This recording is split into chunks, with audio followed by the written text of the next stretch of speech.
सुप्रभात प्यारे बच्चों।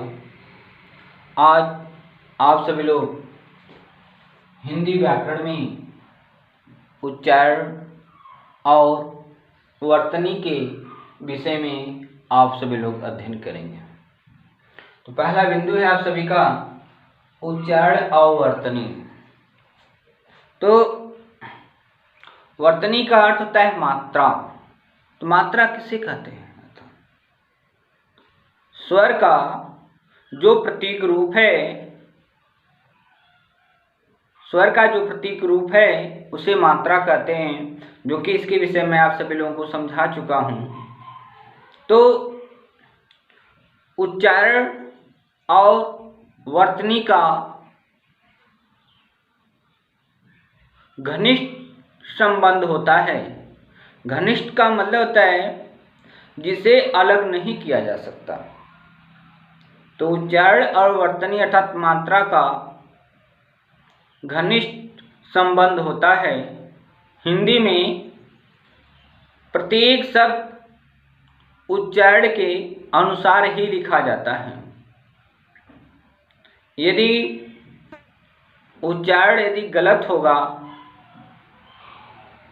तो जो लेखनी है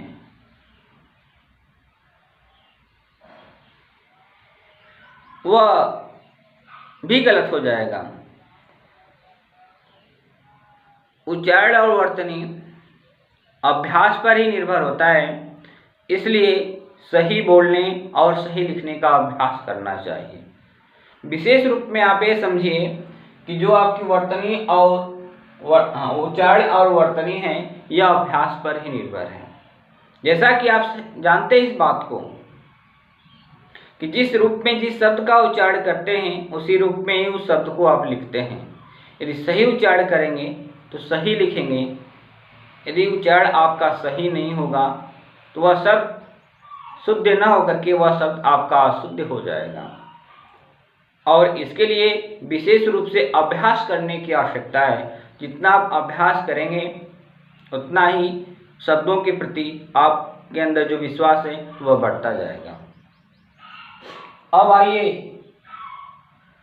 दूसरा जो आपका विषय बिंदु है वर्तनी अर्थात मात्रा। वर्तनी संबंधी अशुद्धियों के प्रमुख दो ही कारण होते हैं जिससे हम लिखते समय या बोलते समय गलती कर बैठते हैं। पहला है मानक वर्तनी का ज्ञान होना चाहिए। जो मात्रा है, जो मानक रूप में है, जिस मात्रा के मानक रूप को हम अपने पुस्तकों के माध्यम से पढ़ते हैं अथवा समझते हैं या जानते हैं। वर्तनी का जो मानक रूप है उस वर्तनी का मानक रूप हमें ज्ञान होना चाहिए, उसके विषय में जानकारी होनी चाहिए। यदि उस मानक रूप के विषय में जानकारी नहीं रहेगी तो हम किसी भी शब्द को सही नहीं लिख सकते हैं। इसलिए जो मानक रूप बनाया गया है, जो आपके व्याकरण की कॉपी में है, तो उस मानक रूप को जानना बहुत ही जरूरी होता है। अब दूसरा बिंदु आइए व्याकरण संबंधी भूलें। यदि व्याकरण की हमें सही जानकारी नहीं रहेगी तो जिसके अभाव में हम गलती कर बैठेंगे। अब आइए संयुक्त अक्षर। आखिर संयुक्त अक्षर किसे कहते हैं? स्वर रहित व्यंजन। स्वर रहित का मतलब होता है जिसमें स्वर ही न हो। तो स्वर रहित व्यंजन जब दूसरे व्यंजन स्वर सहित अर्थात जिस व्यंजन में स्वर जुड़ा हो या स्वर लगा हुआ हो।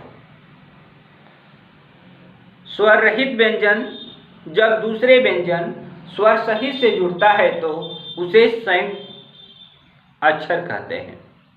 जैसे कुत्ता है और बिल्ली है, ये आपके संयुक्त अक्षर हैं। जो कि पहला इसमें आपका जो वर्ड है या आपका स्वर रहित अक्षर, इसमें स्वर नहीं लगा हुआ है, जबकि जो दूसरा आपका वर्ड है इसमें स्वर लगा हुआ है। तो इसलिए मैंने कहा कि जब स्वर रहित व्यंजन जब दूसरे स्वर सहित व्यंजन से मिलते हैं तो वे जो व्यंजन होते हैं वे आपके संयुक्त अक्षर कहलाते हैं।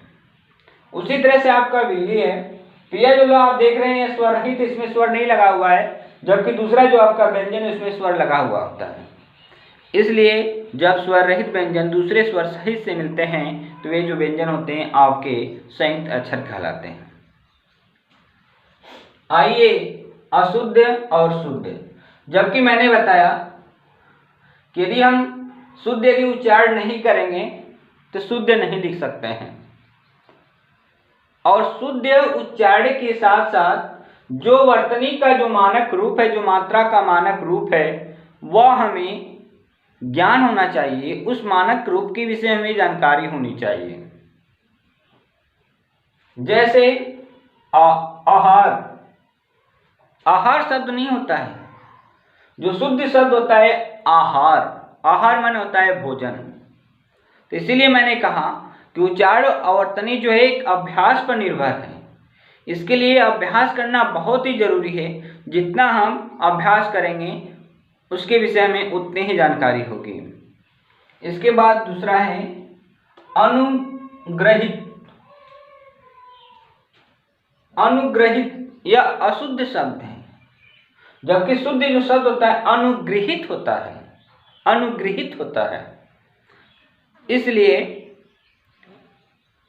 जबकि जितना हम अभ्यास करेंगे, जितना सही उच्चारण करने का अभ्यास करेंगे, जितना हम वर्तनी का मानक रूप के विषय में हमें जानकारी होगी, उतना हम सही शब्द लिखेंगे भी और सही पढ़ेंगे भी।